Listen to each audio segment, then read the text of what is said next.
Superintendent Chalmers rang Principal Skinner's doorbell. After Seymour answered the door, Chalmers assured him that he had arrived despite Skinner's directions. Happy to see the superintendent, Skinner greeted him and hoped that he'd be prepared for an unforgettable luncheon. As Chalmers took a seat, Skinner entered the kitchen when all of a sudden he realized smoke was emitting from his oven. His roast was ruined.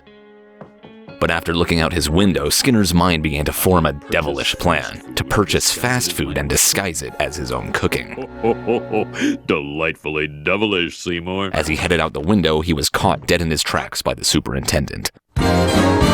Skinner with his crazy explanations. The superintendent's gonna need his medication. When he hears Skinner's lame exaggerations, there'll be trouble in town. After Chalmers had caught him red-handed, Seymour quickly explained that he was merely stretching his calves on the windowsill, which was, as he put it, isometric exercise. After asking if Chalmers cared to join him, the superintendent ignored him and asked why smoke was coming out of Skinner's oven. Skinner assured him that it was not smoke, but steam from the steamed clams he was preparing for lunch. He gestured that they would taste good. After Chalmers exited the kitchen, Seymour prepared to execute his plan to fix the luncheon. When lunch began, Skinner stated that he hoped Chalmers was ready for quote-unquote mouth-watering hamburgers. Chalmers expressed his confusion to the principal as he was under the impression they'd be having steamed clams, but Skinner claimed that he had actually said steamed hams, a term he used to describe hamburgers, baffling the superintendent. Skinner explained that it was a regional dialect, and when Chalmers asked for what region, Skinner replied, upstate New York. A native of Utica, Chalmers was skeptical, but Seymour assured him it was strictly an Albany expression.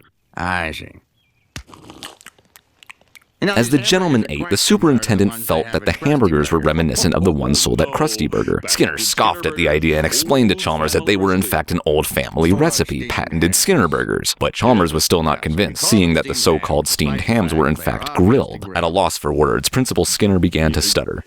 You know, one thing He asked for Chalmers to excuse him for a brief moment, the superintendent agreeing. Realizing that his kitchen was on fire, Skinner re-entered the dining room, telling Chalmers that he was tired and ready to end the luncheon. The superintendent was shocked to see what was occurring in the principal's kitchen, to which Skinner replied, Aurora Borealis. Baffled by the principal's response, Chalmers questioned Skinner's explanation, as Aurora Borealis taking place only in his kitchen sounded unlikely. Localized entirely within your kitchen. Assuring him that it was in fact Aurora Borealis, Chalmers asked if he could see it, to which the principal replied no. As Seymour saw Chalmers to the door, Agnes yelled that the house was on fire, which Skinner denied. Chalmers expressed how he felt Skinner was an odd fellow. However, he left telling him that he quote-unquote steamed a good ham.